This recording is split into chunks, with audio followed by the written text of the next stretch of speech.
Yeah. So I'm Ken Strong. I'm co-chairing the meeting with Robert Miller, my co-chair on the Climate Action Working Group.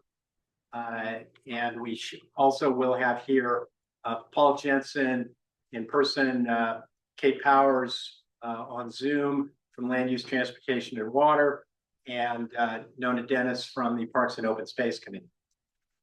So let me stop sharing at this point. We have in the room 3, 6, 12, about 17 people in addition to the 32 on Zoom, so it's a healthy group. The first thing on our agenda is to just briefly talk about the EPA's rescission of the endangerment rule. And we're talking about that today only because you absolutely cannot not talk about it at a Climate Action Working Group meeting. There were 572,000 public comments filed in that rulemaking proceeding. And as a result, probably of most of those comments, EPA chose not to challenge the scientific consensus that humans are causing climate change. Instead, they are mounting what really is just a legal challenge to it. The two things that are necessary for an endangerment finding is that GHG emissions are air pollution which endanger health and welfare. That is one. And then number two, since this particular ruling relates to the regulation of GHG emissions from light duty vehicles, are due emissions from cars and trucks contribute to air pollution, in this case, GHG emissions. EPA now says pollution is global and EPA only has the power to regulate local pollutants and local pollution, and that's how the Clean Air Act should be interpreted. And then they are also arguing that even if they have the power to regulate GHG emissions more generally, light cars and trucks don't contribute to climate change as their share is so small that any change in the United States light duty vehicle air regulations won't have any meaningful impact on global climate change. So they're trying to parse it as small as they can. In fact, they actually think you should only look first at cars and then trucks, light duty trucks. They're trying to parse it really, really minor. They also claim that the rule violates the major questions doctrine, and that they're saying, so therefore, we don't have the power to regulate. They're basically re-arguing a number of the things that were already decided by the Supreme Court in the Massachusetts EPA decision. For those who did not see it in the news this morning, the first lawsuit's been filed by Environmental Defense Fund, NRDC, Sierra Club, the American Lung Association, the Center for Biological Diversity, and 2 or 3 other health organizations. The simple answer on this is we need Congress to amend the Clean Air Act or pass a separate law stating that GHG emissions are indeed air pollution and can be regulated by the EPA. And really one interesting question, which I'm going to ask Damon to see if he has any thoughts on, is if the federal government no longer is regulating GHG emissions, i.e. they are no longer preempting the field of regulating GHG emissions, can states and localities step in and regulate GHG emissions? So we'll be talking about this pretty much over the next several years. So, but I wanted to at least touch basis on that.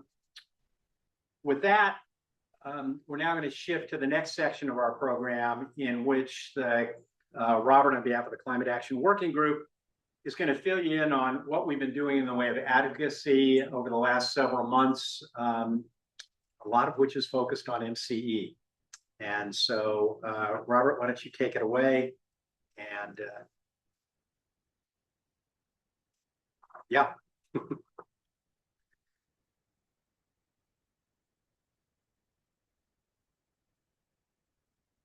Okay, so my presentation is the first of 3 from Marine Conservation League.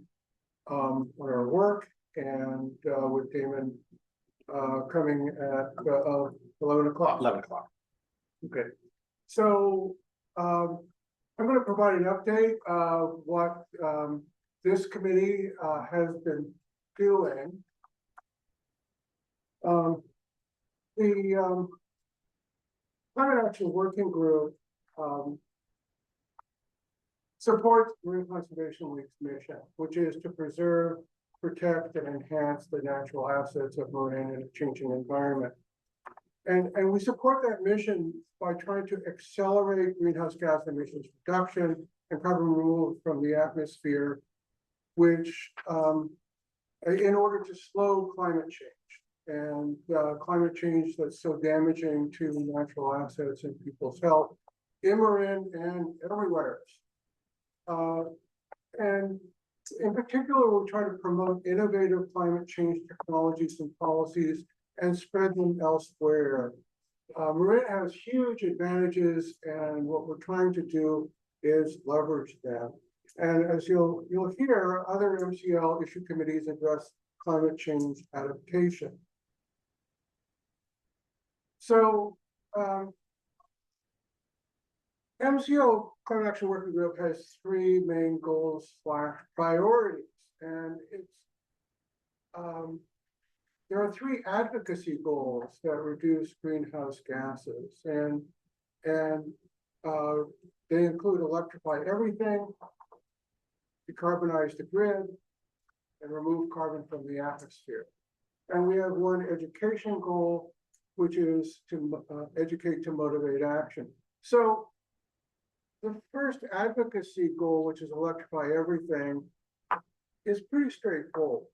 We advocate for faster building electrification, focused on heat pumps, faster vehicle electrification, especially EV charging and EVs in multi-family units. Our focus is really on low, moderate income residents. That's the primary focus. And we really do understand that affordable appliances and affordable electricity is key to electrifying everything. Now, this slide, very busy, there's a lot on it.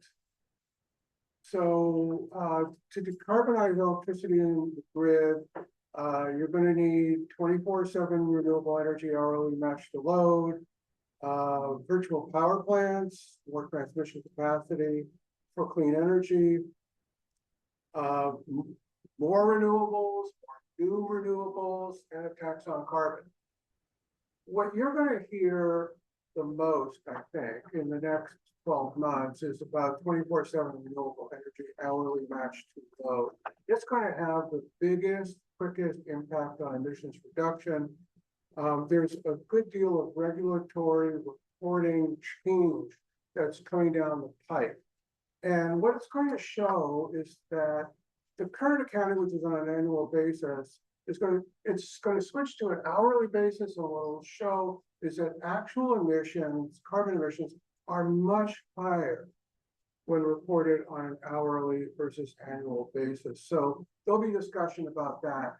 On virtual power plants, a lot of that is about shifting use to when the grid is green and cheap, and shifting supply, green energy supply to when the grid is gray and costly. And it's an attempt to tap commercial and residential solar and batteries to provide power. So the others are important, but I think the pick of the pops are going to be those first two. Now, a third advocacy goal that we have is to remove carbon from the atmosphere. There's a lot up there, and it's being added to every year. So we want to promote funding of research and development on technologies and policies, or in particular, natural solutions that remove and sequester carbon. Also for engineered solutions, but we can do something about natural solutions here in Marin with so much green flame. So the fourth goal we have is an education goal, which is want to educate, to motivate action. And, you know, we're developing positions, and we're advocating for positions. And so we have to educate ourselves and therefore can help educate others about a range of issues. So if you look at the past year, the climate action working group meetings have featured quite a wide range of topics. The latest on virtual power plants and microgrids and building and vehicle electrification. We've had good sessions on those, but also a range of other issues, including Daniel Swain talking about climate extremes. We've had 3 sessions on the local climate work with the county executive and local climate coordinators. We have sessions on state and federal climate policy developments. David Connolly's at 11 o'clock. And then we had, that's Jeff St. John from Canary Media, who spoke on almost everything. So a very wide range of topics. And, you know, we also have, as part of the education of ourselves, we have an MCL Clean Energy Group that engages in policy discussions and deep dives. So I mentioned that at the beginning of most of the meetings, and if you're interested in that, you should contact us. So it's a good idea to advocate where you can have the most impact. So in 22, 23, and part during COVID years, we ran through a lot of issues. And we identified issues that we might focus on, and we're still identifying issues, so it's ongoing. We asked, what can we have the most impact on? And the answer was increasing clean energy, clean renewable energy, and accelerating building and vehicle electrification.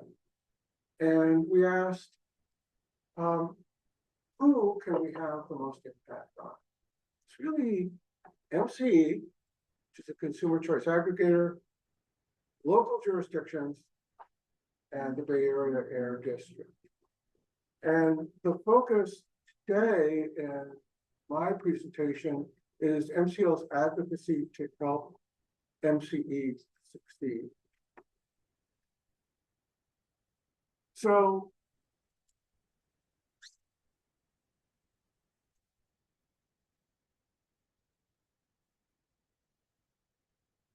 getting rid of way too many items on my desktop. We've been at this for a while. We systematically have followed MCE starting in 2018.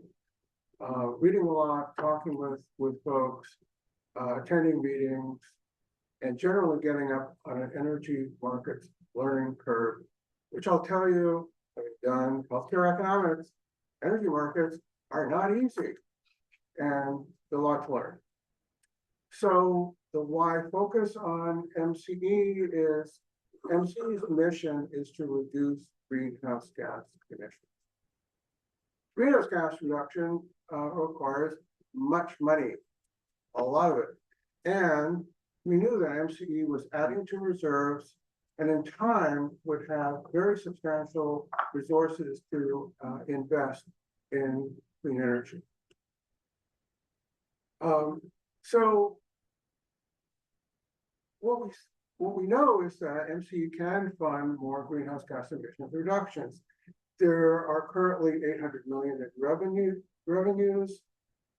There are 500 million in reserves, potentially tens of millions a year in surplus that could fund, guess what?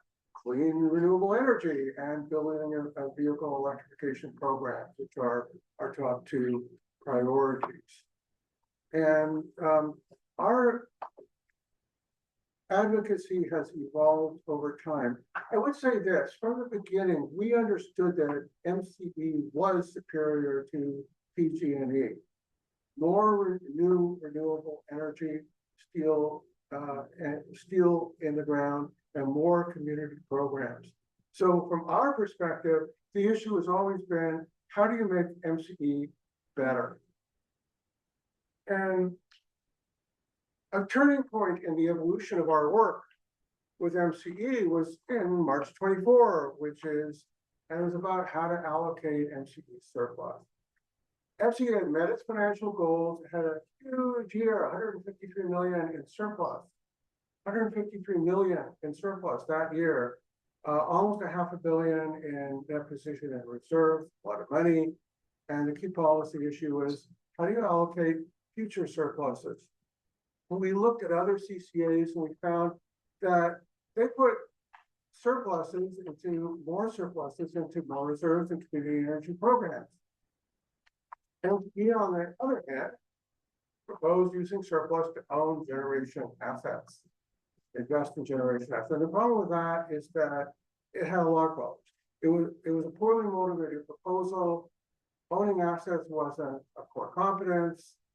Crucially, contracting for power requires a lot less capital compared to owning, with the same greenhouse gas emissions output. And the same capital could go to cleaner power.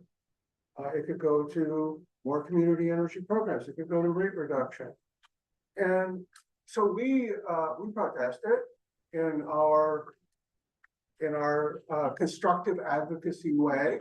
And in response, MC set up an ad hoc committee that did not allow public input on ownership. And so we advocated for more transparency and analysis of options in letters and meetings. And when I say we, it's a real team. Ken Strong, my co-chair, Dan Segedin, and I are leading the MCE work, but we depend on a layer of folks to provide support. So the second turning point was in August 25, when we found out about big MCE operating losses. That was $50 million in the fourth quarter of fiscal year 24-25. $50 million operating loss.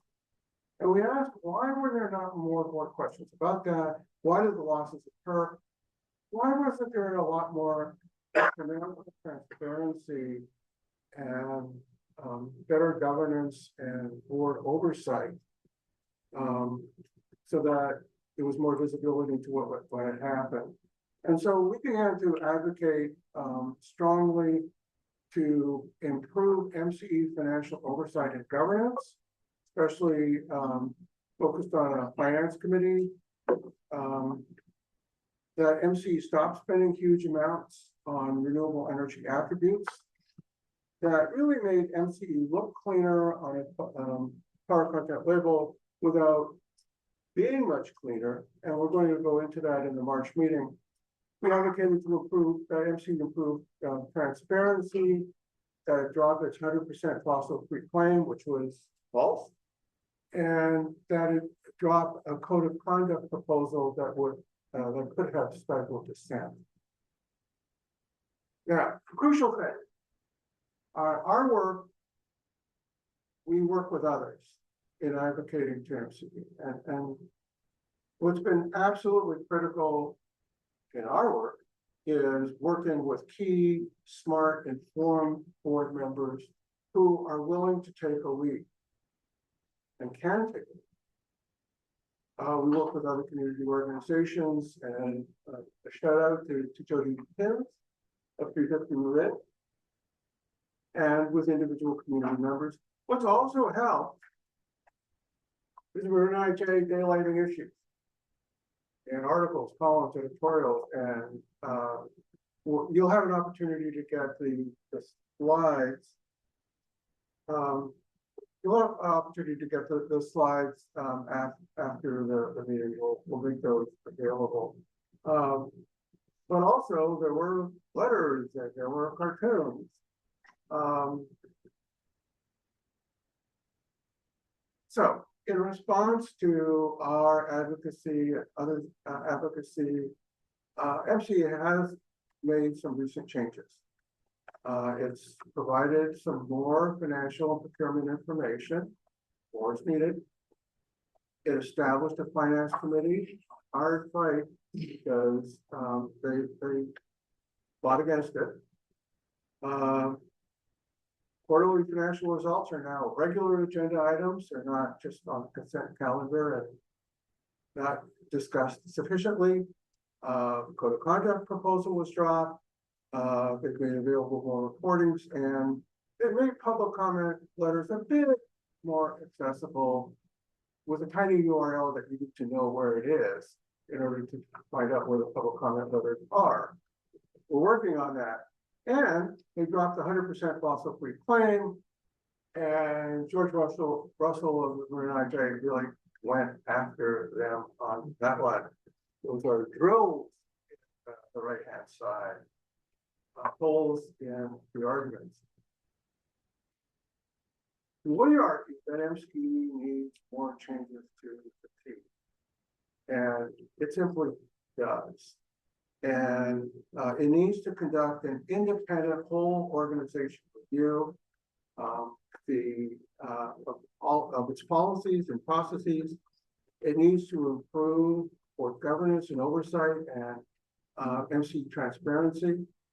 There should be an audit on the $300 million that was spent on renewable energy attributes with, we say, have little greenhouse gas reduction.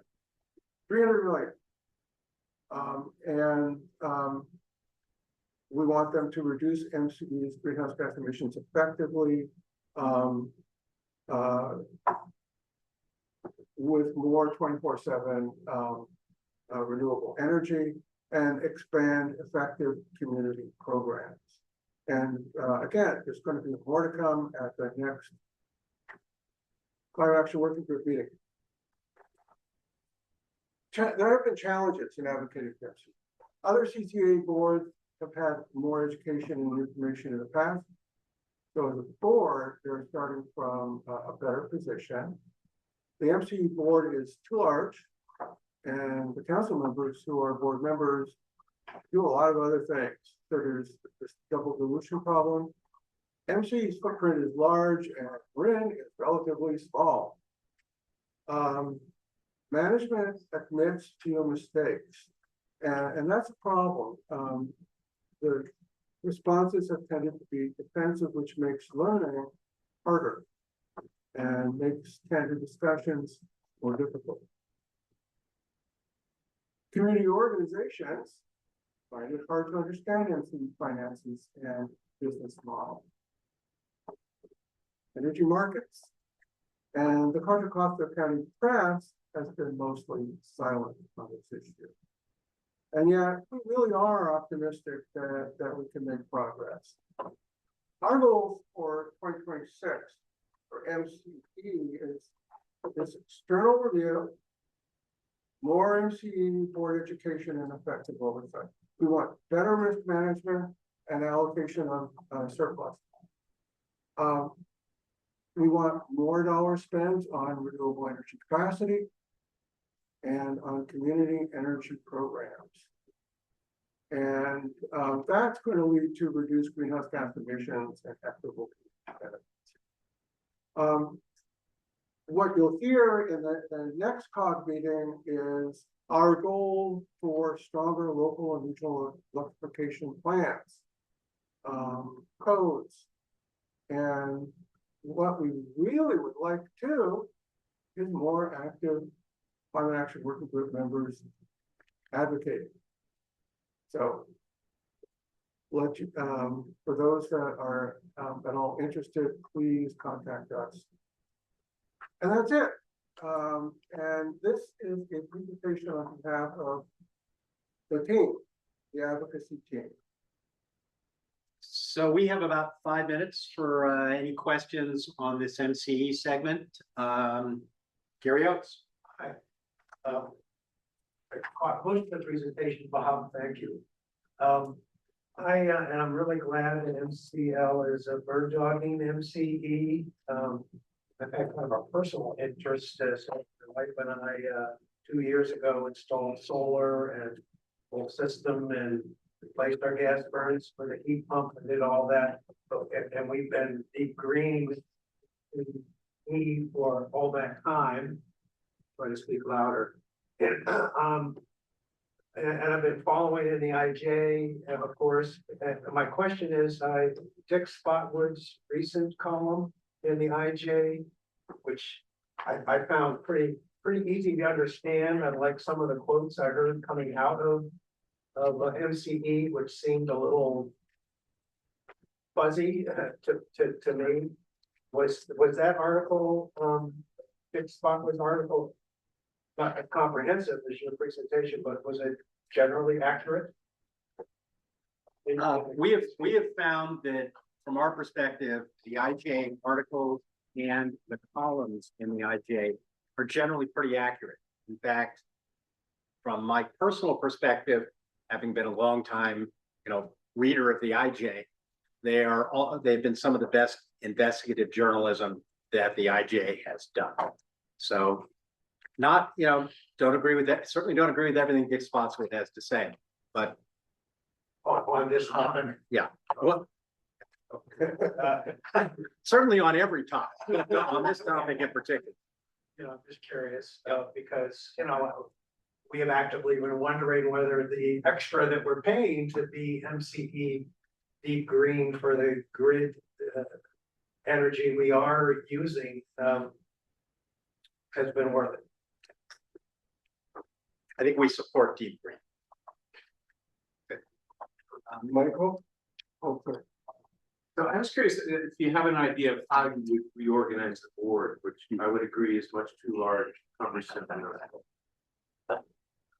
So in this whole organization review that would be conducted by an independent third party, we want to hear what suggestions are out there for dealing with what is now a 34-member board. So we're not going in there saying, here's our game plan for how to reorganize the board. It's just, right now, it's very big, it's unwieldy, and something needs to change. So something might, some examples that could be looked to. Central Coast Clean Energy, their board tends to be made up of the county executive and of staff people from the various member organizations rather than electeds, which may lead to more continuity and in some cases may lead to more expertise. There are other boards that have members that have energy backgrounds in part. Other boards in part have members that have energy backgrounds. So those are a couple of things that could be considered. And yeah, Robert. You made brief reference at the very end about the rates, electricity rates. There's a tension between electricity rates, which are the highest in the country, and electrify everything. To what extent the issue is now before MCE is lowering the rates facing the PG&E declines. So I recommend some attention to that issue of lower rates and how that can be achieved. Yeah, we absolutely agree with the importance of lower rates for electrification. It's a crucial topic given the time.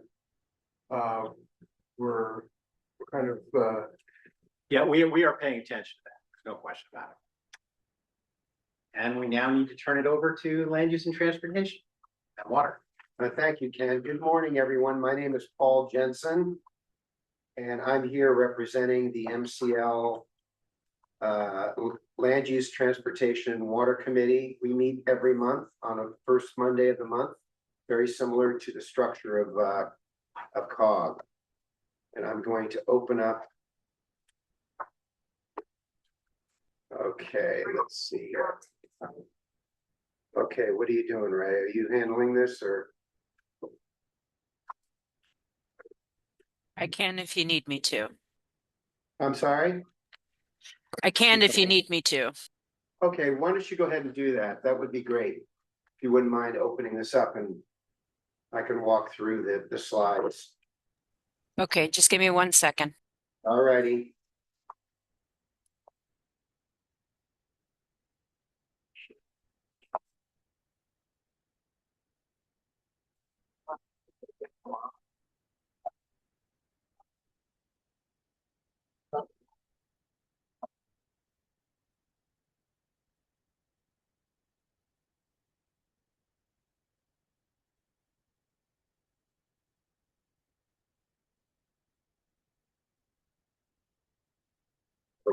What we wait, and then we're really tired, I'm sorry. Okay, I'm gonna quickly go through our presentation here. Just the mission and goal and purpose of the Land Use, Transportation and Water Committee is to promote the natural environment while promoting sound land use, transportation, water, and other infrastructure planning and design policies, maintain urban growth boundaries to prevent sprawl in the natural environments, and to mitigate the effects of climate change. It is the oldest of the MCL issues committees.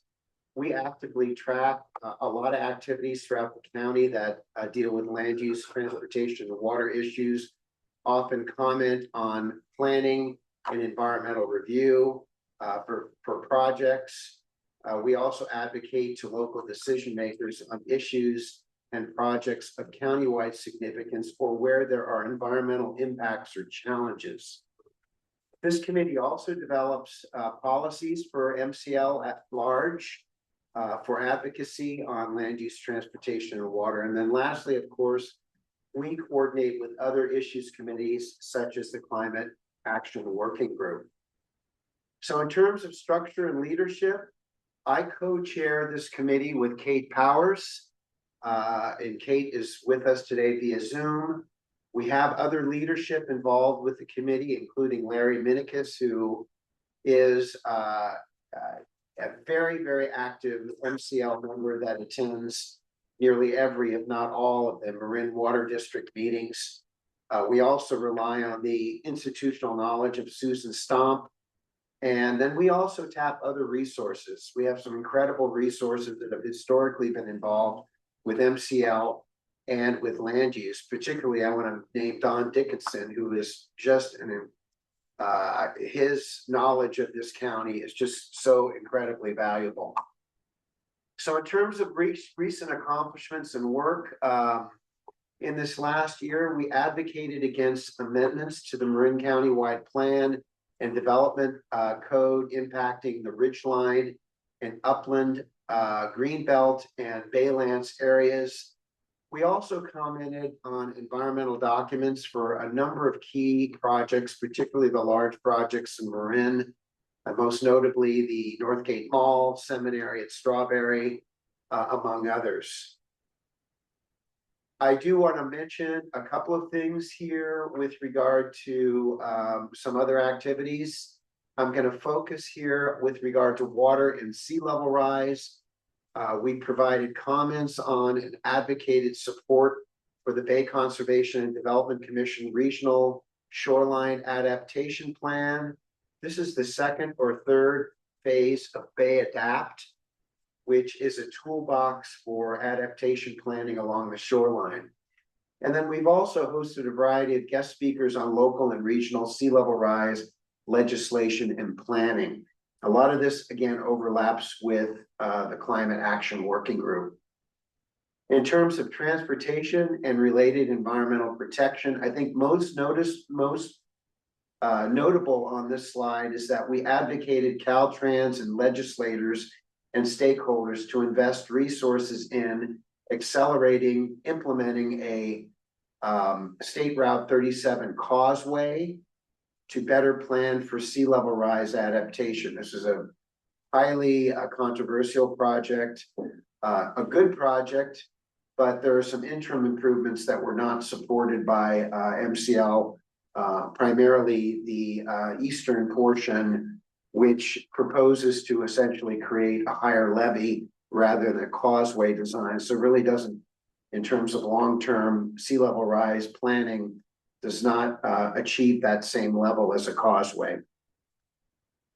In moving forward, I just want to mention a couple of things. We are developing some policies this year that will be considered by our MCL board. One, an update of the agriculture policy position for private lands in Marin County. Also a dark skies policy, which we are also, although we're looking to adopt a policy position statement on dark skies, there are tools in a draft policy that we all already advocate for, particularly when looking at urban projects and how exterior lighting should be minimized to reduce ambient light and evening glare. We are updating the 1994 transportation policy position. In fact, we are starting in a number of guest speaker sessions with our group to address that so that we can tackle that. And then also develop an MCL smart sales tax renewal position. We're looking to bring in smart representatives in the next month or so to educate us on the sales tax renewal. In terms of transportation projects and actions, excuse me, I have allergies. We are continuing to monitor the SR 37 project, SMART, US 101 and I-580 connector, and then the San Rafael Transit Center, which seems to get lost in the mix. It's been with the Bridge District for some time, and I think we're waiting for the next milestone of this project to surface. And then lastly, I did want to mention the land use projects. I think most notably, I want to point out one which is fairly recent, 700 Irwin Street project. This is a 17-story housing development that went on appeal to the city council in San Rafael last night. The project was actually approved on a 3-2 vote. I'm mentioning this because MCL typically does not comment on infill development. This organization proposes to support infill development. But in this particular case, this is a project that is on a site that's part of the downtown precise plan where we purposely advocated for supporting housing and going up with building heights, very generous building heights in the downtown plan. In fact, this particular site is allowed building heights of upwards of 70 feet, which is 8 or 9 stories, which is new to Marin, but it was needed for housing. This particular project triples that height and has done so through the benefit of exercising what's called the state density bonus law. And this is kind of a law that needs to be reeled in a bit. In fact, this is one of the questions we have that we want to ask Damon Connolly in the next part of this session on if we can take a look at some reforms to that bill, because it's basically an unlimited number of concessions a developer can ask for, anywhere from building height to waiving bicycle parking. So the other things I want to mention here, resiliency and sea level rise adaptation. We've been closely monitoring and have been active in participating in adaptation efforts by the county, and then particularly by the San Rafael. We sit on a technical advisory committee. We have a seat at the table with them in San Rafael, and then of course Sausalito. And then lastly, I just want to mention some other things going on with water that we're following. So please join us. We meet the first Monday of each month, 10 a.m. to noon. And like this meeting, it's a hybrid meeting. And yeah, do we have time for? Yeah, you got 5 minutes. Awesome. Questions? Yeah, I have two quick, I came in, I was listening to it on Zoom and it was almost incomprehensible because it was super muffled on Zoom. Oh, So. okay. yeah. So, going forward, find a way to unmuscle it. I don't know what it is. Good to know. Second, it seems like what you were just talking about, making the building so high, it's, no matter what housing we need, we don't wanna, chew our own legs off. We should be able to look out and see sunshine, and some stuff's too high, and these rules seem really lobbied to be, there's no way that rule would be there. Developers hadn't enforced it. Well, and I do want to add, what's critical about this project at 17 stories is that this developer has asked for a waiver to a height limit, Right. and there aren't any limits to what they can request. This is precedent setting for the rest of the county. Exactly. Okay, and even if you can plan for up to 8 stories, it's precedent setting. Yeah. Jack? Approximately 5 years ago, we installed solar, electrical panels in our house. We have observed that the power consumption has gone from 30% to 60%. And that relates to what we are paying PG&E.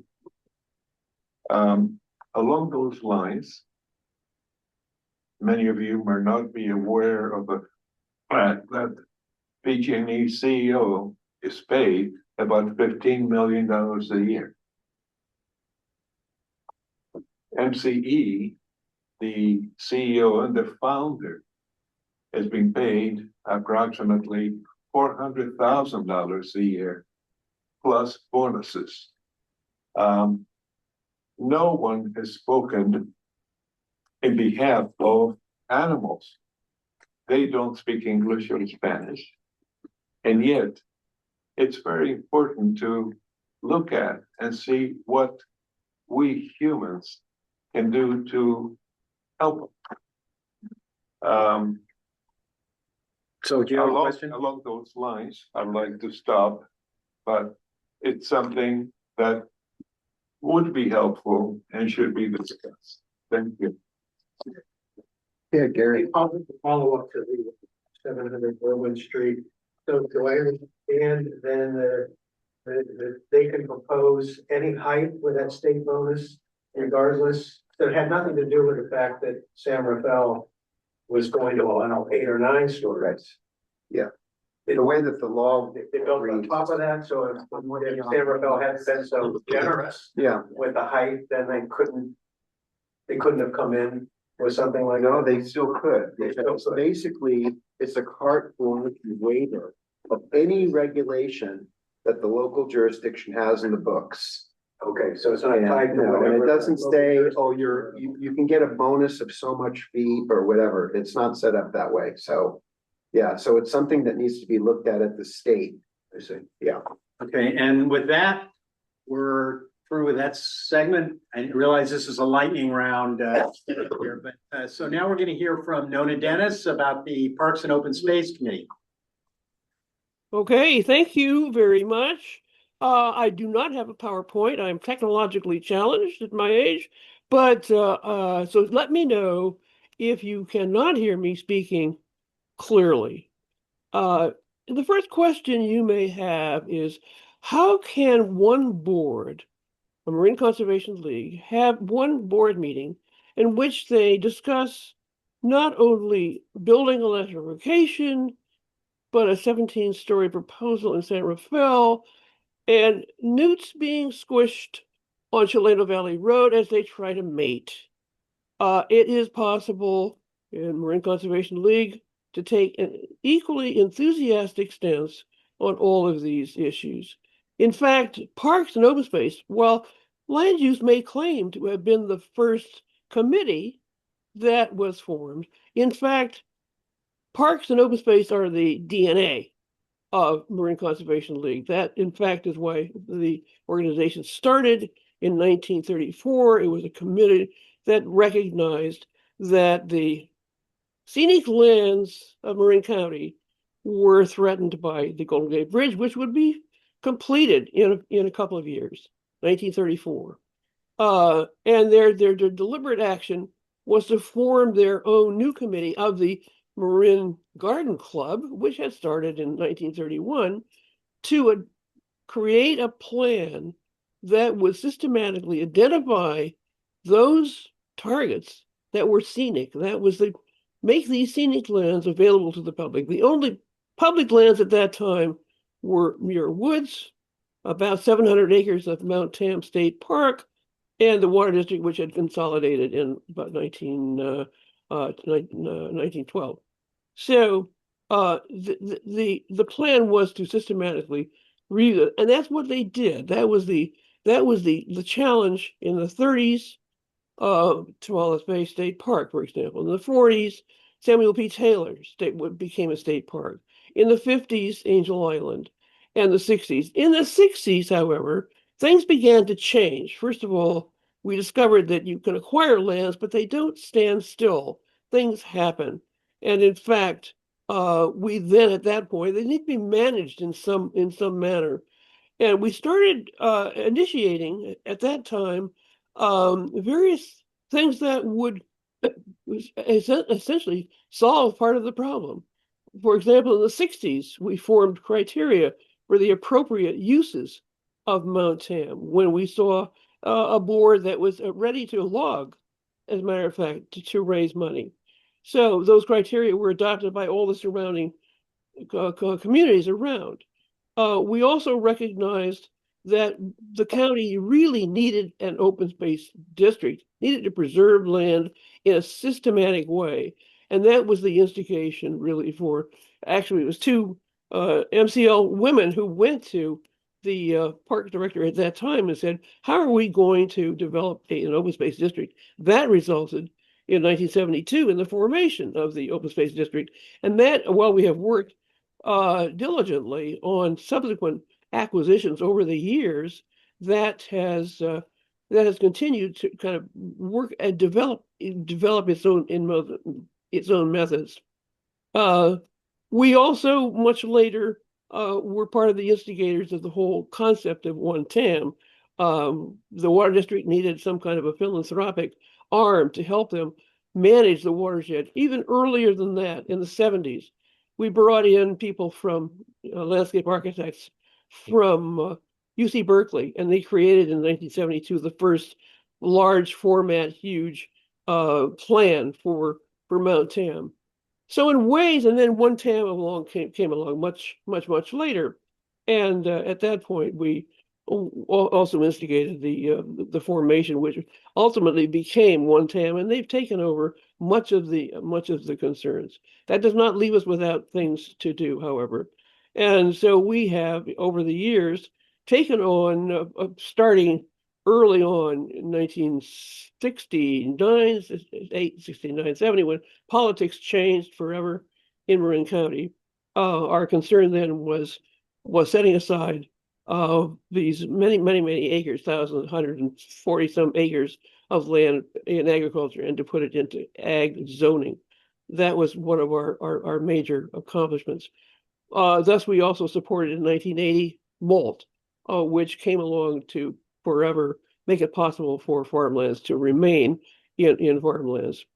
So that's all part of the history, and it's important to understand that why we have evolved as a committee, and our preoccupations have shifted over the years.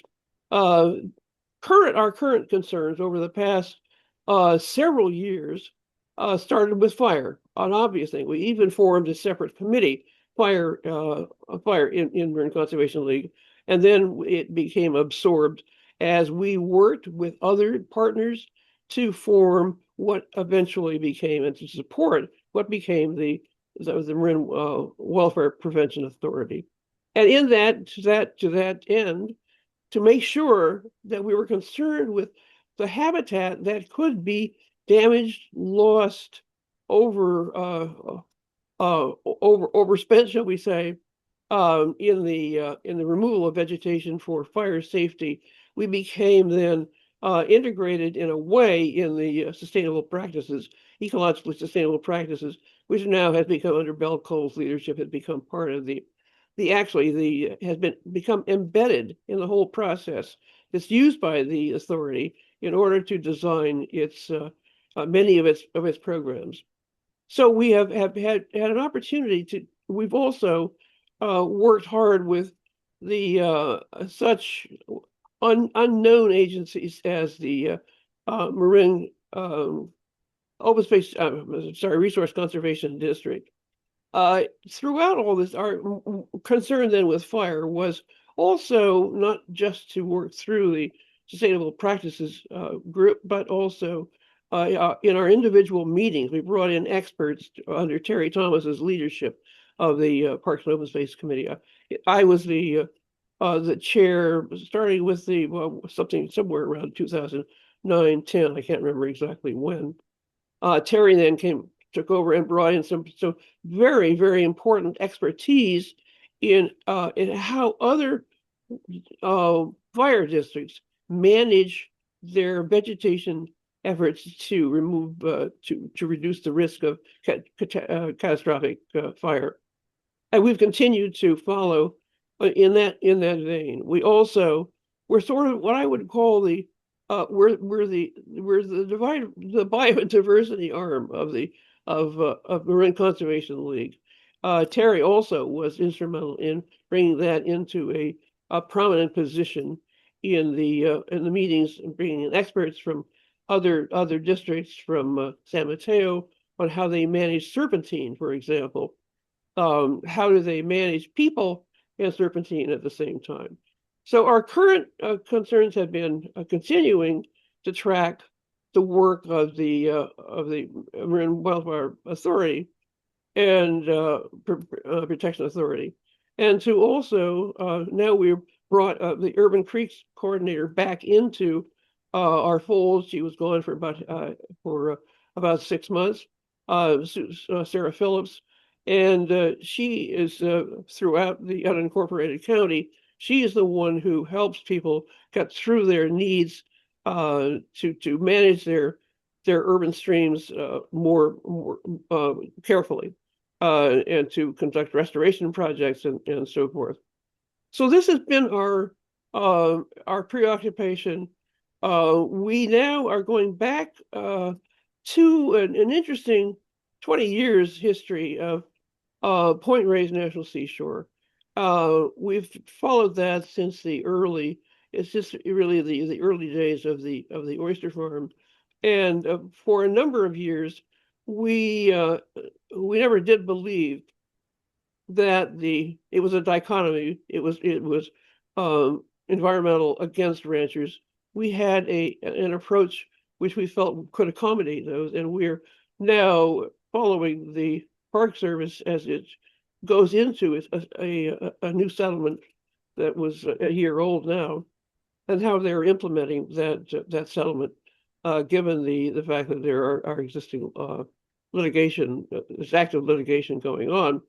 So on March 12th, we are going to, our meeting of the Parks and Open Space Committee is going to hear from Ann Altman, the superintendent of Point Reyes National Seashore. And also we're going to hear from Greg Richardson, who is the Nature Conservancy project manager under the cooperative agreement that the Park Service has with the Nature Conservancy. So we're going to hear from both of them on how they are moving forward under the settlement agreement, notwithstanding that there is just a great deal of political activity going on the outside. And we recognize that this represents really a kind of a major historic shift, cultural as well as environmental, in West Marin. So going forward, we are looking at how it's kind of expanding the definition of open space to go beyond public lands. If you can envision a map of Marin County, and you see this huge area, which is roughly north of, encompasses, it's the rural inland corridor, which is really one of the corridors that was developed for the countywide plan. 130 137,000 some acres are under ag zoning. And within that large complex, the majority of it is in rangeland, it's in woodlands, it's in forests, as well as in some specialty crops. It's grazed. And in that are many, many conservation opportunities that the county has recognized for many decades. And we are looking at those, wanting to support whatever work the Resource Conservation District is doing that will expand those opportunities to become part of our interest and concern. So with that, I have a dead stop, I should say, at coming up at 10 o'clock for Damon Connolly. If there are any questions, this is rather a vague general overview of what I have found to be the most exciting, interesting, constantly informative committee in MCL. Any questions? Yeah, and let me just interject at this point. I do not believe that Damon or Christina have joined us yet, so we do have a little more time. So go ahead and ask away.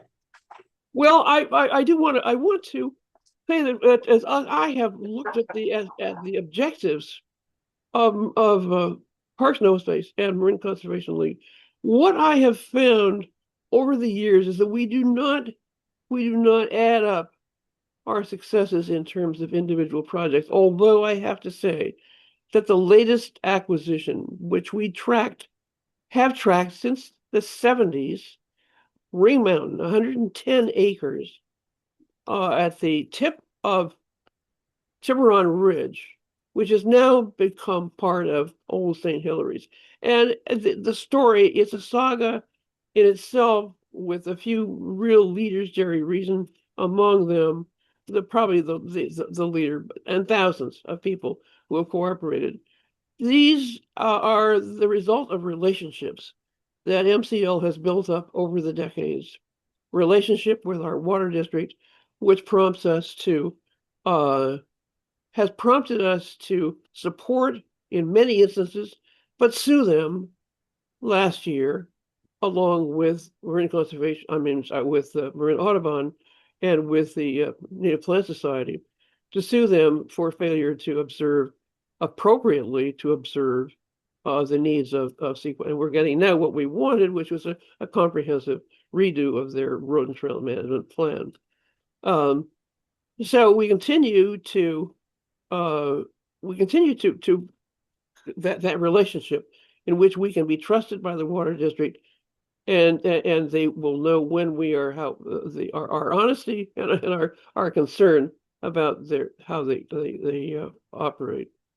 The Parks Department, which has gone through some huge shifts, the Marin County Open Space District, which is also part of Marin County Parks, we find working with them an absolute dream, because they apprise the conservation organizations of what they're planning to do, engage us in how they go about their plans in their various environmental reviews. We've maintained a relationship also with state parks. So I think probably the successes that I look at over many years of having been involved with Marine Conservation League is that our voice is respected, trusted, and we're never glib. We take time to study every issue that comes before us, and we make reasoned judgments. Kate, So thanks so much. Thank you, Nona. Okay. Kate, you have a question? I just wanted to put a plug in for some upcoming land use meetings since we have a couple minutes. Our meetings are on the first Wednesday of the month, and on March 4th, we have Fraser Schilling from the Road Ecology Program at UC Davis that will be talking to us about wildlife crossings. And then the second hour at 11, we have the neighbor's point of view on Alto Tunnel as a follow-up to our previous presentation by Warren Wells from MCBC on the interest in that. And then And then in April, we have the general manager from Smart, Eddie Cummins, coming. He will be talking to us in terms of answering questions. He's not allowed to speak about the Citizens Initiative that'll be voted on in June, but questions related to greenhouse gas emissions from the diesel, extensions that they're planning now, all questions we're going to be putting together over the next few weeks. If you have any questions, you can send them to MCL and we will incorporate them, and I invite you to attend those meetings. Thanks, Ken. Yeah, and I think we have Damon with us now. Damon? Well, let's put it this way. Damon has been admitted. While he's being admitted, I was gonna say, I think what the gentleman there was talking about earlier at the corner of the table, was we need more wildlife corridors. Was that? We're not paying attention to that. Yeah. We are actually working on that. Good. That's Damon? Mute, unmute. Let me see.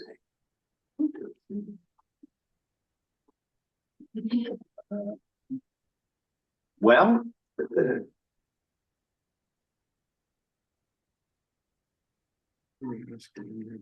Where is he?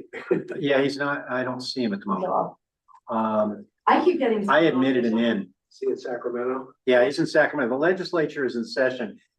This is a really busy, I don't know whether people, this is a short session and they're trying to do a budget right now. And, they have very limited time to enact what they need to this year because I think the session ends June 1st or thereabouts. So,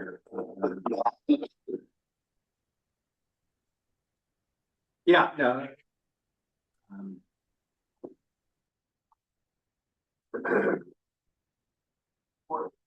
Aha, here he comes again. Let's see. Oh. Damon. Hey, everyone. Oh, thanks so much for joining us, Damon. Of course. We really appreciate this. My pleasure. And I know you are real busy, right? So we can change the view to, we'll turn this over to you in just a minute, speaker view. I know you're in a really busy time right now with the session active and working on the budget and the like. So we definitely appreciate having your time. Yeah, my pleasure. It is an interesting time with bill introduction deadline coming up this Friday in 2 days. So we are putting the finishing touches on our own bill package, considering a lot of requests to be co-author or joint author on some measures. And of course, the backdrop of everything going on as well. So great to see everyone, though. Yeah. Well, thanks so much. I'll jump into some questions first, and then we'll hopefully have time for a number of audience questions as well. So last year, when you were nice enough to come meet with us, you talked to us about how important renewing cap and trade was. And that was one of your top priorities last year. And congratulations, you guys were able to get cap and trade, now cap and vest renewed through 2045. My question has to do with the governor's budget proposes directing 1.25 of the 1.6 billion in expected cap and trade revenue this year to forestry and fire protection costs, which normally are part of the general fund. Yeah. So the legislature is looking at allocating these greenhouse gas reduction funds this year in light of the tight budget situation.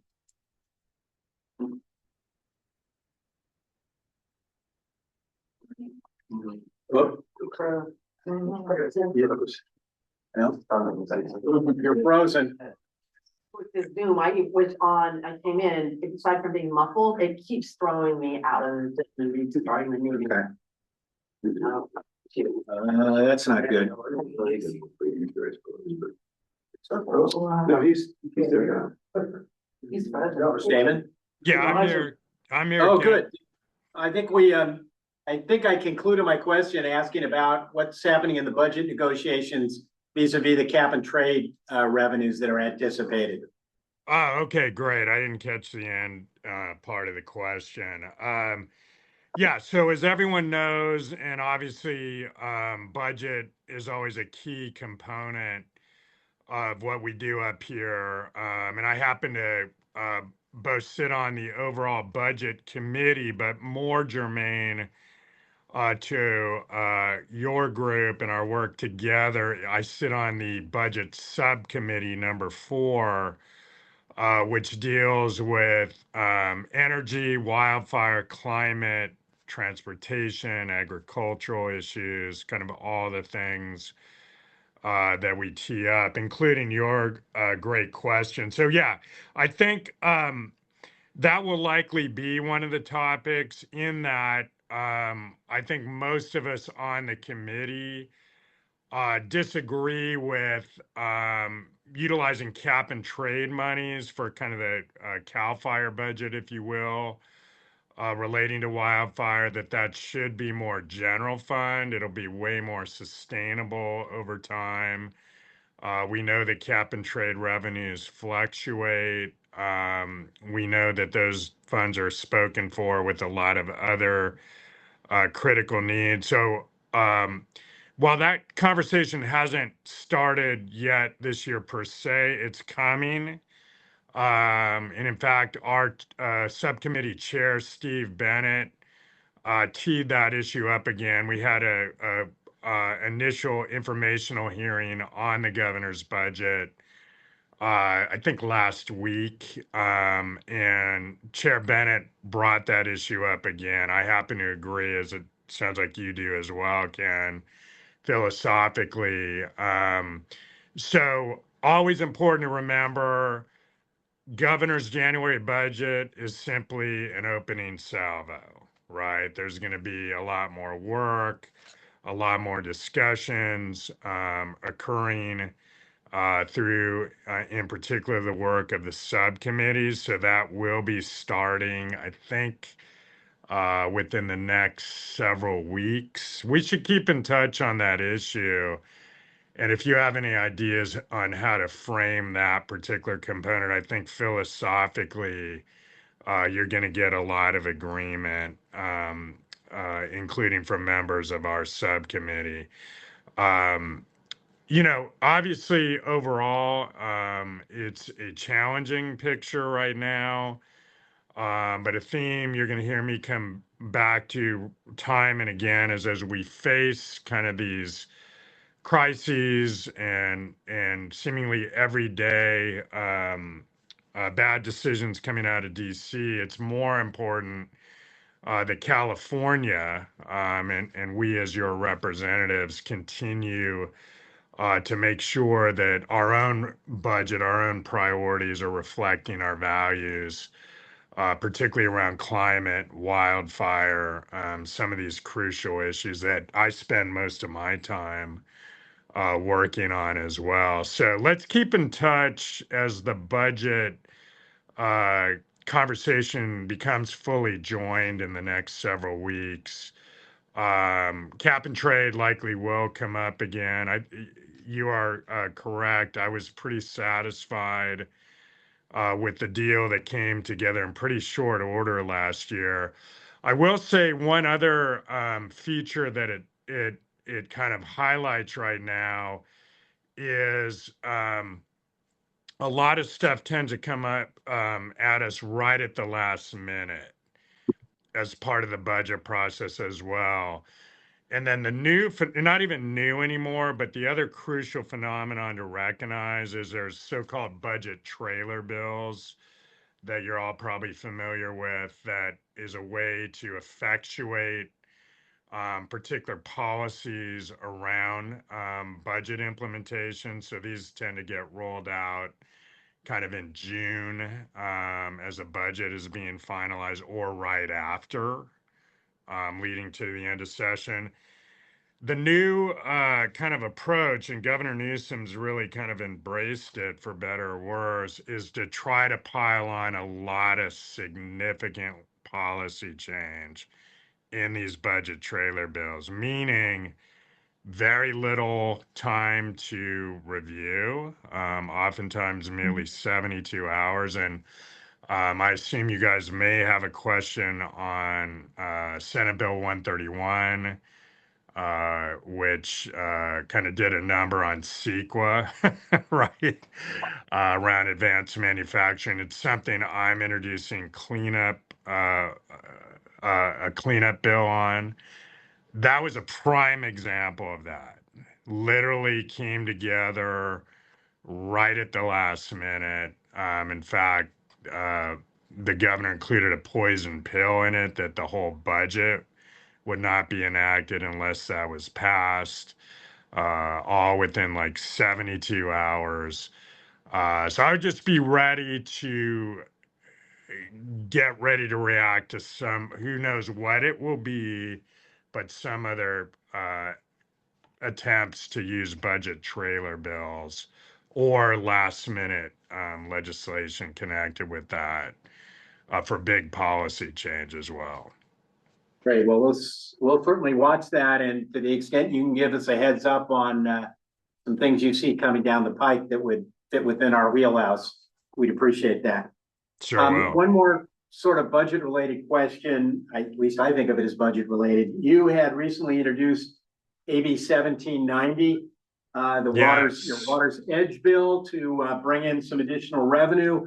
Can you explain that a little bit as to what it is and what the chances are of it moving forward? Yes, thank you for raising that. So I would say the two big lifts I'm doing this year, so far this session, are one is to close what is called the Water's Edge tax election, or really the way to think of it is a loophole for multinational corporations.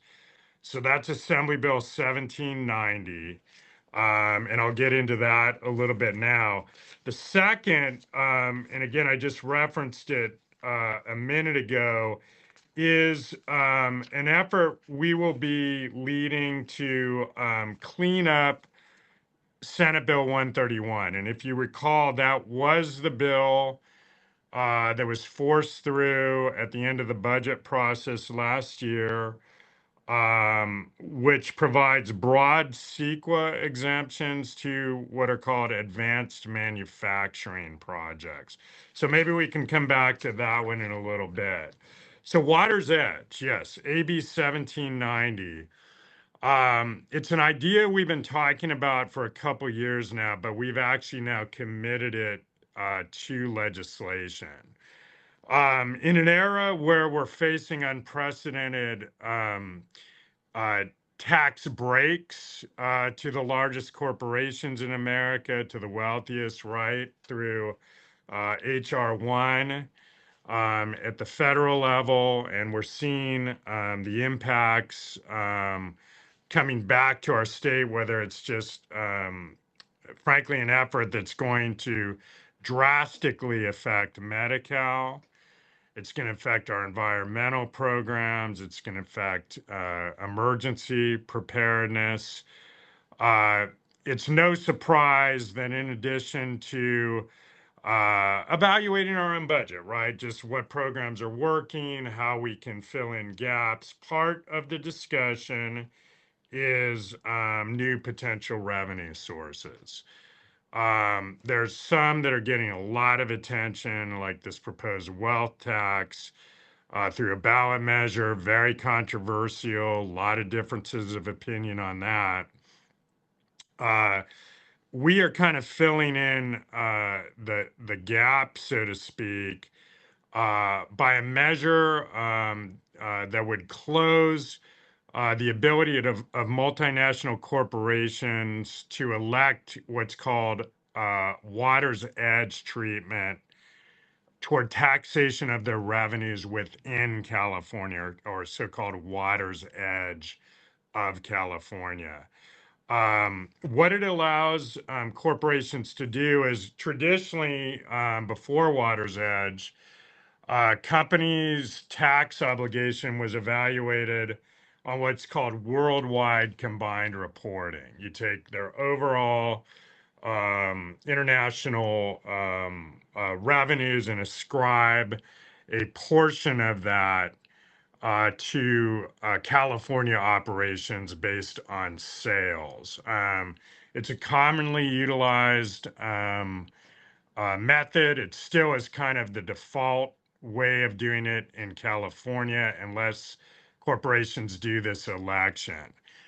What the problem with the election is it incentivizes, and picture the biggest oil and gas companies, largest tech companies right now operating worldwide, to shield revenue from the reach of California taxation. They simply actually do a lot of their operations through offshore shell companies, like the Cayman Islands.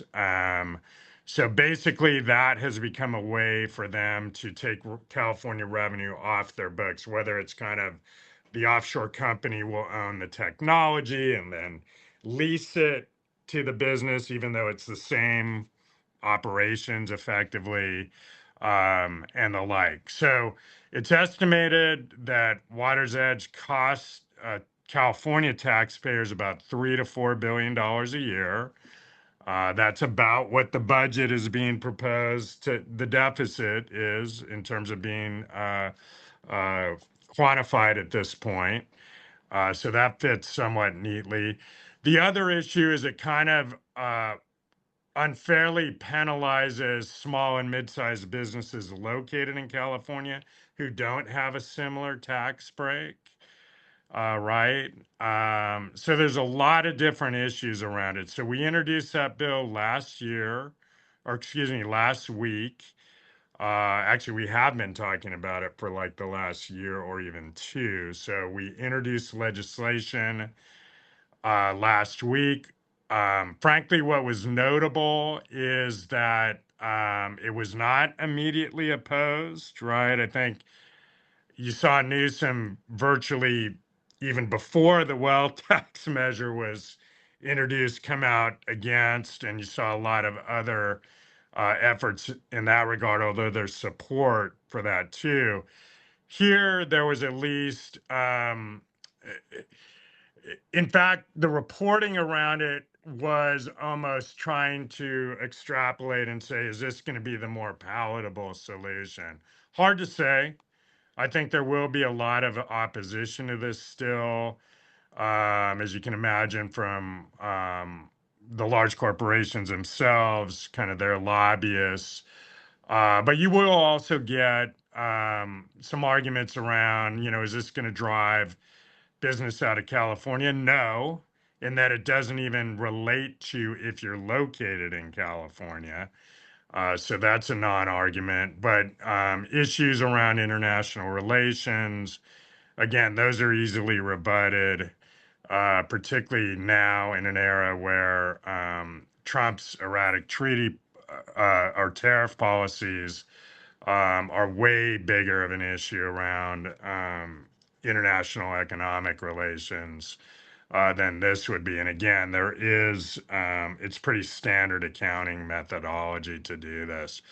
So thank you for asking about that, because I think that is going to be, it's getting a lot of attention. I think it's going to be a huge issue this year. I'm cautiously optimistic in that, again, it wasn't just immediately blown out of the water.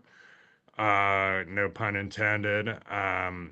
Like a lot of these other proposals are being. So we're going to continue to play it up, but it obviously has a huge tie-in to potential revenue that could be helpful to, again, filling in these gaps around our environmental and climate policies, let alone like Medi-Cal cuts, et cetera, as one possible solution among many. Okay. Any other questions on that? Happy to answer them. It looks like, Colleen, do you have something on Water's Edge? Oh, no, I just raised my hand to get in line when you're finished. Okay, Thank yeah. you. Thanks. Yeah, we'll hold those. So turning to sort of heat pumps and energy issues, SB 222 calls for an automated permit program for heat pumps, water heaters, and furnaces. It's passed the Senate. You support that in the Assembly, and how's it look? Good question. I will, so where does it stand now? It's passed out of the Senate, Okay, and it's SB like 2 weeks ago. 222. Yep. Okay, so that was presumably 2 year, got through its House of Origin on time. Now we'll head over to committees in the Assembly. And what does the Yeah, bill do? Because I will definitely keep an eye Yeah, out for it.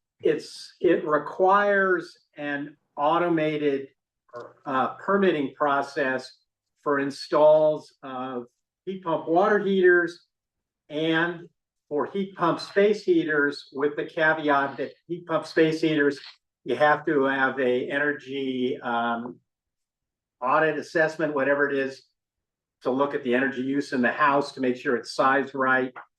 And there's also some limits as they relate to constructability. But anyway, it Sounds moves like a things in the right great, direction.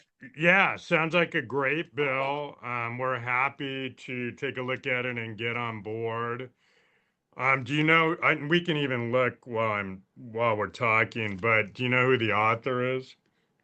I don't, but I can get that to you.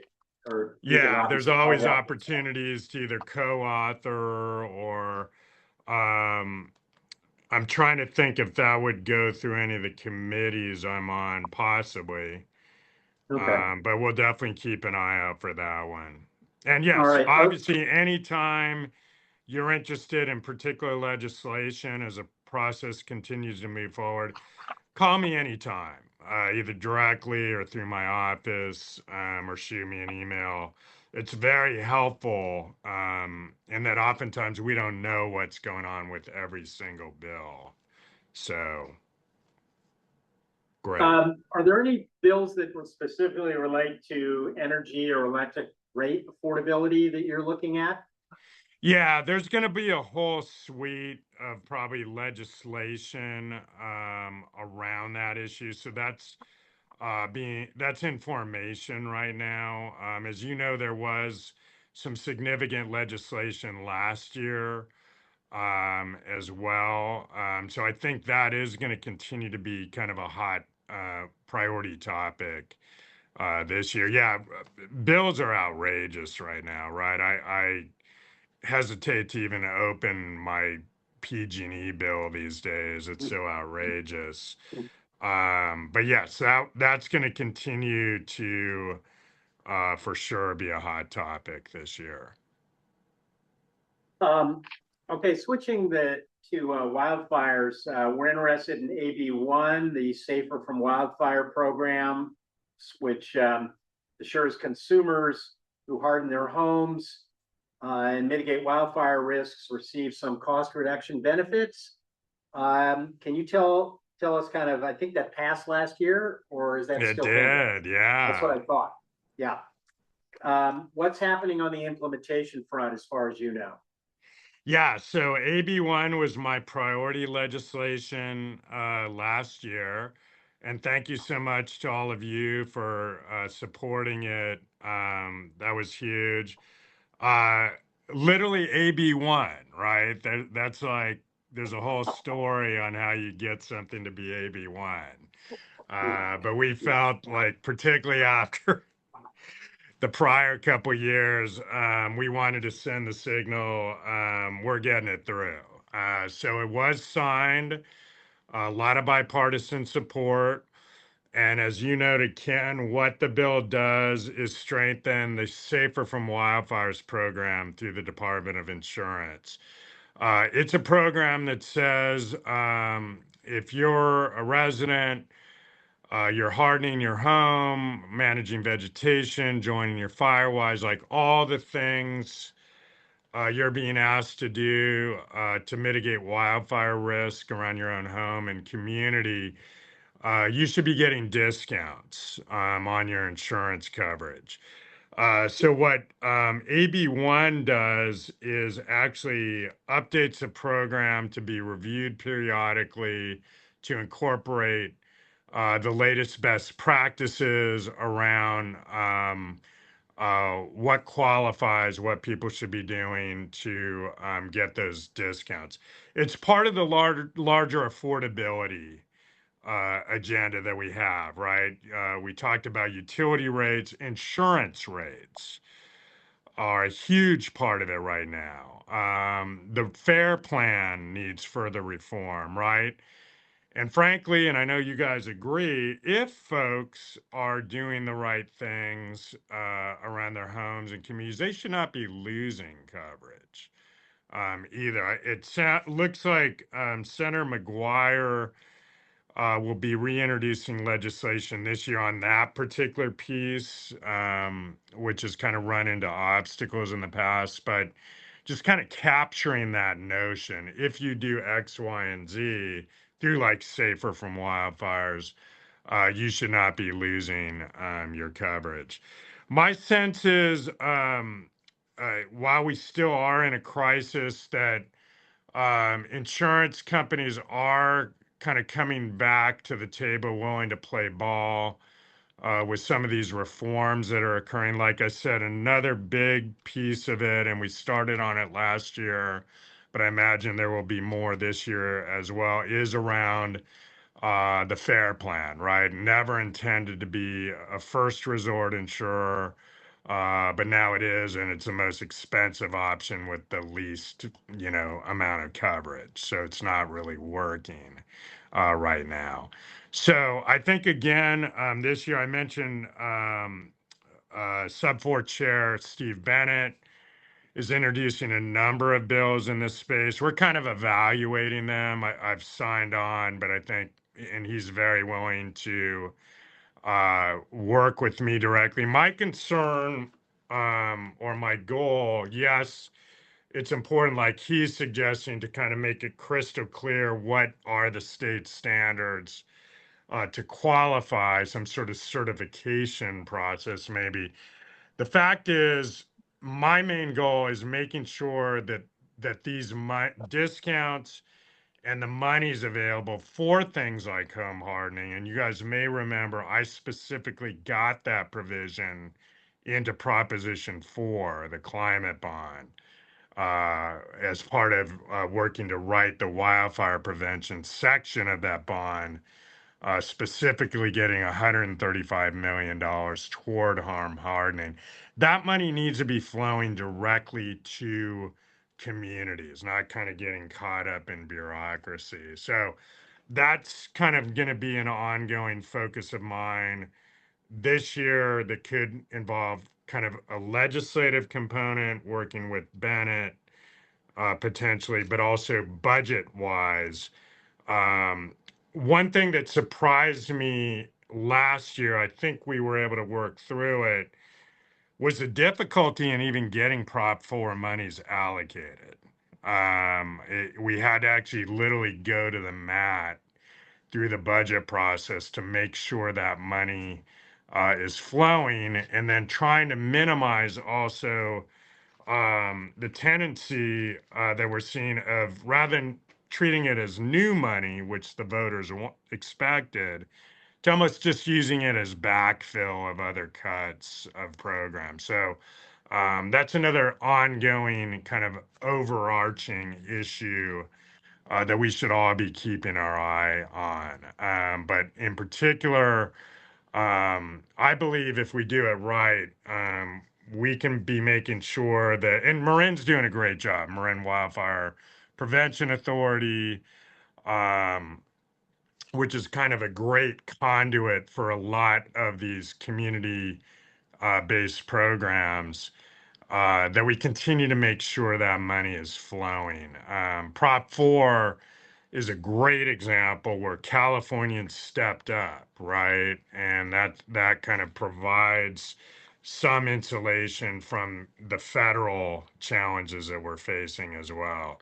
Kind of is one example of that, but it ties into insurance, all the other issues that we're talking about on wildfires. One more climate related question, then we'll turn it over to land use for a couple of questions. as you know, the EPA repealed its endangerment finding this past week, which would potentially take the federal government out of regulating greenhouse gas emissions. Is there any conversation going on up at the State House about how California might be able to pass its own legislation if that happens? I'm sure there will be, but it underscores kind of our overall approach, right? Again, that was just one day's example of what we're facing, right? True. That was like Mondays, right? Now we're on Wednesday. So the overall strategy, because it really is code. Look, California is the resistance, right? So there's several things we do, and we passed Prop 50. Thank you again to voters. Now we need to win the House in the midterms. We need to keep pushing back politically, working with our federal representatives, and frankly, we have to win the House of Representatives. The second, as I mentioned, is making sure we're shoring up our own laws to the greatest extent possible as a state, that we're looking at our own strategies to fill gaps on the budget as well. So there are several examples of that. I'm sure that, and then finally, and perhaps probably the biggest way we've been fighting back so far is to sue. So AG Rob Bonta is doing a great job of that. It's hard to believe, or maybe not hard to believe. I think he's up to like 130 lawsuits at this point. We're winning most of them. So I think you will see a legal challenge, probably to that rule rollback. There's always issues of federalism, et cetera, but also, I'm sure we will be looking at some form of legislation to the greatest extent possible that California can continue to lead in that climate space as well. If you have any particular ideas, we'd love to hear them. But that's kind of the overarching, how are we taking on the federal government and these rollbacks? It's political, legal, budget, and then at a state level, legislative and regulatory as well. So it's kind of all the above. And again, you can kind of extrapolate that, whether it's Medi-Cal or immigrant rights or environment, right? So. Great. Paul, you had some questions from the land use, transportation, Sure. and water perspective. Good morning, Damon. Nice to see you. Yeah. I chair or co-chair the Land Use, Transportation, and Water Committee with Kate Powers. I know you've attended those meetings in the past, and we had 3 questions. One of them was related to SB 131, and it sounds like you're doing some cleanup work on that. I'm going to leave those 2 questions to Kate. You may have answered her question on that, but I'm going to lead with one that you and I have discussed before, and it has to do with the state density bonus law. Yes. As you may recall, Bob Brown and Bob is actually zoomed into this meeting, met with you a couple of months ago to talk to you about the state density bonus law, which has been around since the late 1970s. And it is causing some heartburn for some of the local housing projects. Most notably, last night, our alma maters, City of San Rafael, approved a 17-story building at 700 Irwin Street. And was that so? The city council just approved that, or the planning? It was an appeal from the planning commission to the city council. The planning commission. It was a ministerial action, and so essentially. The culprit here is the state density bonus law. And as you know, all of the Marin cities, towns, and the counties did an awesome job of updating their housing elements to deal with the heightened housing mandates, come up with standards to address the state housing legislation, all good stuff to help promote housing. But this one bill essentially underrides all, or basically trumps all of these other good planning tools. It allows a developer an unlimited number of concessions or waivers from local standards. And in this case, they waived a 70-foot height limit and proposed a height of almost 3 times that height limit. And so we genuinely believe that this is a bill, since it's many years old, needs to be looked at and cleaned up in some way. And so it's just something where it's an ask here. And as Bob Brown and I mentioned when we met with you, is we're here to help out if you want some ideas at the grassroots level.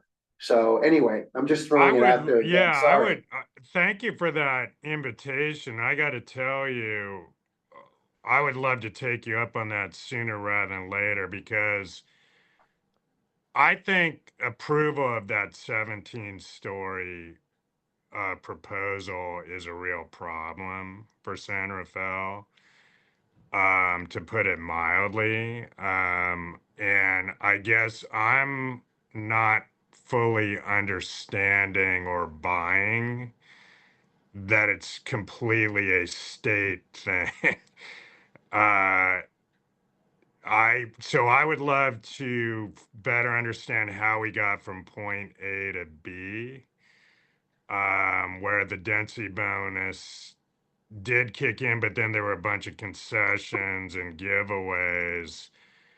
Um, that sounds like it was a lot of decision making on the part of the city too. I think now that's how people are interpreting it. So I'm not sure it's kind of a but I want to understand how the argument's being made that that's the state's fault. Certainly, it's no mystery that I've disagreed with a lot of the state changes in housing law, particularly around like SB 79. Some of the more comprehensive efforts to take away local control. Understanding we do need more housing, and particularly affordable housing. I think I've had a good voting record on that, but I have pushed back against kind of the wholesale elimination, if you will, of um, local decision making. But I think the 17-story building is a real case study, because I think there's a disconnect from what we're hearing about it's the state's fault. I'm not fully understanding that or buying that in that case. I think, I mean, if it is, it's kind of exhibit A in a sense of what a lot of folks have been talking about. But I also, and I don't think it's a particularly good location, et cetera, but I also feel, and I think the public's wisening up a little bit, that it's a lot of actions by the city or inactions that have led to that point as well.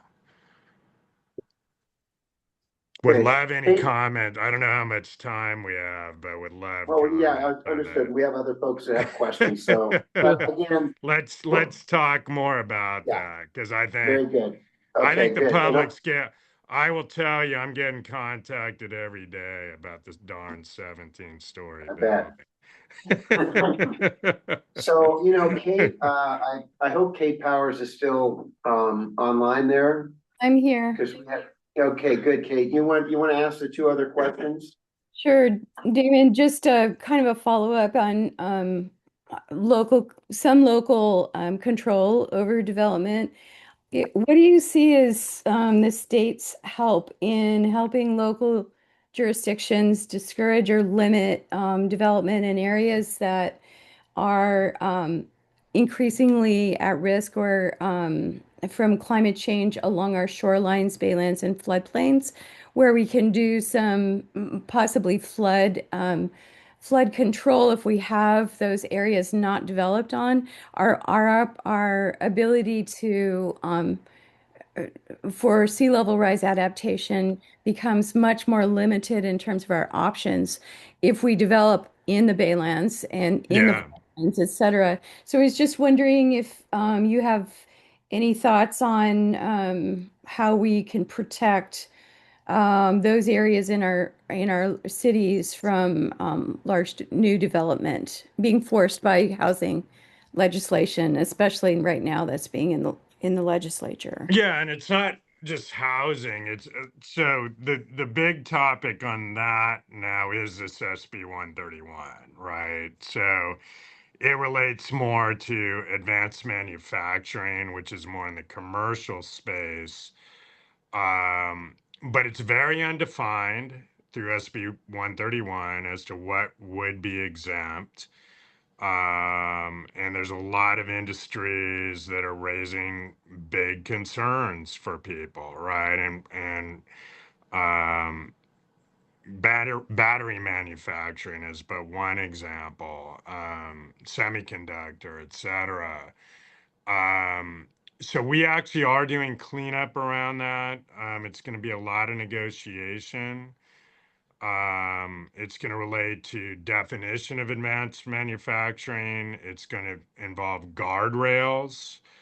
How big should buffer zones be? It's going to reestablish stronger standards. And I think this goes to your issue in part, Kate, around um, uh, natural conservation areas, habitat, etc., labor standards. There may or may not be a tribal piece. So these are the hot topics up here right now. I mean, in particularly in an era where we are seeing increasing risk due to sea level rise, flooding, etc. On one hand, you have a huge push, and you're actually going to see a ballot initiative by the Chamber of Commerce this year to kind of lock in across the board some of these CEQA rollbacks, versus I think the environmental community and just kind of neighborhoods, et cetera, cities and towns being very concerned about where this is leading. So housing is a piece of it to some extent. In many ways, kind of that's galloped pretty far ahead. Now the big fight is around these advanced manufacturing projects, data centers, et cetera, that are creating a lot of impacts, and you're seeing less of an opportunity to have any sort of meaningful CEQA review. So we may also look at just kind of, if we're talking about exemptions, in addition to guardrails, et cetera, also maybe just certain industries or processes should not even be included at all in the exemptions, that they by definition should be going through more of a robust review. So those discussions are going on as we speak. It's going to involve the assembly. The speaker and I are kind of taking the lead through a working group, the Senate, and ultimately the governor's office. I would say the disadvantage we're in now is that industry is fine with now the new status quo, right? Because they have SB 131 passed. But that having been said, there was a clear understanding at the end of session that there would be cleanup, that in fact there were some real flaws with that bill. So we're going to continue to do the work on that, but including the very germane issues you've raised as well, let alone impacts on, disadvantaged communities, et cetera, right? Environmental justice. Do you have a follow-up? Well, I'm just wondering in terms of beyond limiting what could be exempted, how we push forward the minimization of sidestepping CEQA overall. Is there any sidestepping CEQA means that we're not looking not only at certain industries being exempted, but we're also looking at overall impacts and being able to still have the public review and a environmental review of projects. Yeah, But so it would be yeah, all the above, guardrails, um, uh, habitat, etc.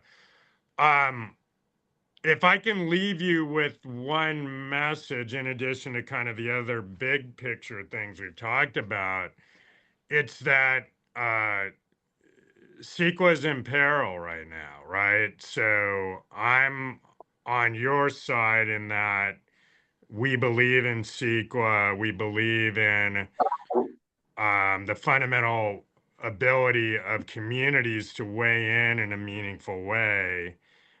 That's an all-out fight right now, and you are now seeing large industry, tech, and their allies fully emboldened. They're going to be going to the ballot box. They're going to be running their own governor candidate. They just opened up a PAC to try to influence legislative races and legislation. Um, all hands on deck right now for this fight. I was proud to be named a CEQA champion at the end of last session, right? Mhm. I'm few and far between right now Right. in this legislature. So if you want to get fired up, um, that's a good space to do. And I think again, we're going to push forward on 131 cleanup. But there's a lot more coming down the pike, including kind of a wholesale ballot initiative effort to significantly roll back CEQA through the Chamber of Commerce, and I assume big tech will hop on board as well. I think, I'm let's at this sorry, the point open assembly up. member needs to hop off the meeting. Let's go Okay, with and sorry, I've been belaboring certain questions. Let's do a lightning round with some more questions, and I have to hop off to get over to caucus. All right, okay. let's do it. Wendy, you real quick, and then Carlene. But I will say we've spent time on some of the big topics going on, which has been great. Go ahead, Wendy. Yeah, this is part of the topics you've already discussed, which is the lack of local control. And what I didn't hear, we kind of got stuck on the 17-story building, but what legislation is being contemplated to restore some control over height, design, setback, some of the things that are really detrimental to community character? The answer is none right now, and in fact, if anything, we're probably still on the swing in the opposite direction. God. So it's going to be really important for communities to continue to speak out. So I'm on the MTC ABAG Policy Advisory Council now. So let me know what I can do at that end. Yeah, maybe we can use this 17 story as just a crazy example. But again, I'm not fully convinced it's all the state's fault in that case. But to the extent it is, we can use it. Okay. Carlene. Yeah, hi, Damon. Damon, thank Hey. you for all your fantastic work, and we look forward to seeing you in the Senate. Likewise, yeah. So I'll touch base with your office, but I just wanted to bring your attention to another bill that Scott Wiener introduced, 868, about plug-in solar that will really bring affordability for electricity prices and also help out with some of the generation issues, bringing more renewable energy onto the grid. So I'll reach out to your office and see about getting a time to talk. Love it, Carlene. And again, count me in for kind of, plug-in rooftop, kind of all the things that are also under attack right now. Yeah, yeah, okay, Give me okay. Well, 2 minutes. this is Yeah. a great new opportunity, a positive thing to bring forward. Good. So that's a great thing. So thanks. Awesome. We'll keep Charlene, an eye thanks for out for bringing that that one one up. as well. Yeah, and I think if you have time for one more, I Sue do. Windmill? Hey, Yes, Sue. thank you. Can you hear me okay? Yep. Yes. Oh, okay. Regarding the 17-story building, etc., it doesn't look to me like there was a lot of examination of the geotech issues, the impacts of a building over 4 times as heavy. I will send you something I just sent off and about this. Also, to look at the city of San Francisco's way of examining the plan. Their planning department has a form that describes how they look at these kind of projects and make decisions. And I think it's very worth looking at. And what I will contact your office and send you what I wrote. Thank you very much for what you're doing. Appreciate that, Sue. Yeah, definitely want to take a deeper dive. Why don't we go with Laura as the final one? Okay. Laura? Yeah. You need that. There you go. Okay, thank you. Yeah, I've been concerned about light pollution a lot. Dark Skies International .org is trying to establish standards so that we can stop this massive amount of light pollution that's increasing 10% a year. And I'm just wondering, there's scores of municipalities and counties in California that are passing codes to protect communities and wildlife from light pollution. And the catastrophic impacts from light pollution are adversely impacting pollinators, human health, bird migrations, wildlife, and climate change. So I'm just wondering if you think it would behoove the state to at least have some protective baseline legislation that the more localized communities can work from. Thank you. Yeah, always interested in learning more. Again, the challenge this year might be that the bill introduction deadline is this Friday.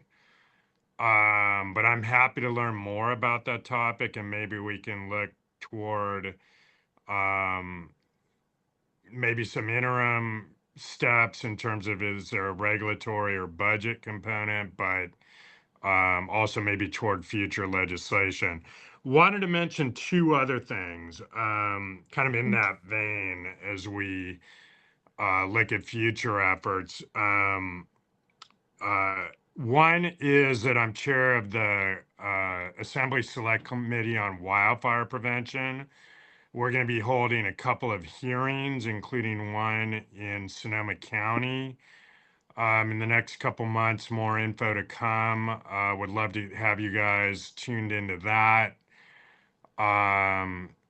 In terms of taking a deeper dive on some of the wildfire prevention issues that are front and center in the state. The other is a reminder that I'm also chair of the Environmental Safety and Toxic Materials Committee. So picture all things to do with kind of pesticide use, water quality, and the like.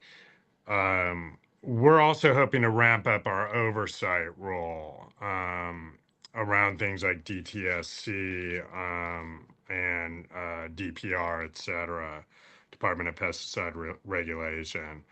So just a couple things to keep in mind as well as issues arise. So with that, thank you so much, you guys. Let's continue to do this regularly. It's helpful to me too to hear what's going on, and I appreciate you plugging in to issues not just locally, but at the state level as well. It really helps me do my job. Well, thank you so much, Damon. We really appreciate you taking the time to come talk to us, and we'll follow up with you on some of these issues that came up during this call. Thanks Sounds again. great. Thanks again, everyone. Bye-bye. Okay. Well, that was wonderful on a broad range of topics. We only got about 5 minutes. First of all, I'd like to just say that for those of you who regularly attend either a COG or a land use or a parks committee meeting, you got a taste of what the other committees are up to. You heard that we're working on a wide range of topics and the like. And so follow up with any of the committees or just email MCL directly if you don't know which committee might be talking about a particular issue, so you can get directed to the right direction. So we got a couple of minutes if anybody else wants to say things, otherwise we'll wrap this meeting up. Behind you. Yeah. Jody first. Yeah, Jody. Oh, I just wanted to quickly mention before, MCE does have a board meeting tomorrow night, so if you're interested in catching up with what's going on, sit in. They're making budget decisions, including the rate issues, staffing issues. There's a big letter in the IJ today or an article about the staffing issues. So I think a lot of us are feeling both concerned about CCAs in general and MCE wanting to support it. People are asking me, should I pull out? I'm saying no, but at the same time, giving them the feedback that they need to make some serious changes. And they have. Personally, I see a lot of light at the end of the tunnel. But anyway, if you want to get involved or know more, tonight's a good time just to listen in, if nothing else, on kind of what are some of the budget issues and how the board and staff are working. But the staffing levels are really a concern with five new positions being projected or requested. So just wanted to make that quick comment. Tomorrow night. Yes, tomorrow night. And I would just amplify, they're making a decision tomorrow night on what the new rates are going to be for this coming year. They've got a difficult problem in that, so PG&E, the good news is PG&E is lowering its rates. So at least for this next year. So MCE wants to lower its rates for that.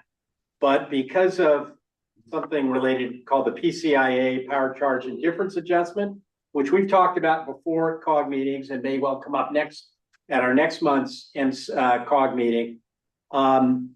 They've also, cuts the other way. That's going to be about a 6-cent increase per kilowatt hour on all MCE customers that PG&E customers won't face. So they've got to MCE's got to lower its rates to track down with PG&E's rates, and also see what they can do because of this PCIA increase, and they can't bring it down far enough. It's not fiscally prudent. Yeah, Robert? Several years ago, a few of us pushed on MMWD to establish a benchmarking activity to show what their staffing and costs were related to other similar water companies. Is there anything within the 28 CCAs that anybody's doing that gives you a basis for looking at this proposed staffing? Is it justified? Is it inadequate? Is it adequate? Well, there is some analysis on that that's already been put together. So that's really important to look at. I'm talking about an ongoing function, not just a one-time analysis. No. But to do that consistently over years. I mean, not yet. It's obviously a really important issue, but I don't think that's happening at the moment. But there is some data being collected just to do some comparables. That's a good start. Okay, we have one last couple of quick announcements, and then I think we're done. Just to say on MCE and staffing is important. The energy budget is 94% of costs. And that's why our focus has been, Marine Conservation League's focus has been on how well MCE is spending its money on its energy costs. So we have some serious concern.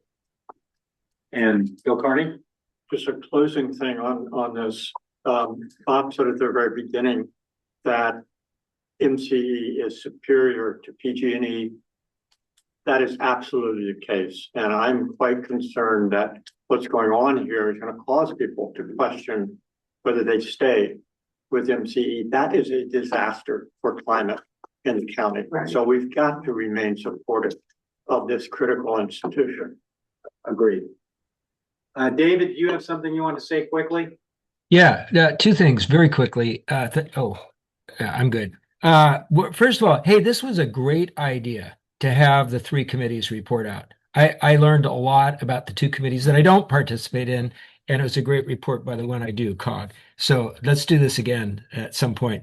The other thing is I found it shocking that Damon was so ill-informed about the impacts of the state density bonus law on what's going on in local proposals, especially in his district. And I don't know who it is that would do this, but somebody really needs to reach out to him on this, because his view that it was obviously very skeptical that it was primarily a state issue. I have participated in these development approvals in at least 3 or 4 different jurisdictions here in Marin, and it's the same story in every one. It's not just the 17th-story building. It's not just San Rafael. It's in every jurisdiction. So I don't know who's got the lead on that, but that's really something to reach out on him, because he clearly doesn't know what's going on in that area. Okay, thanks. I think land use, transportation, and water are the folks who've got the lead on that one. We have reached And out. they, yeah. And I'd like to join you on that. I'd like to join you on that point. All right. Yeah, good, thanks. Bill. And with that, we're over time. Thank you very much, everybody, for coming. Thank you. Yes.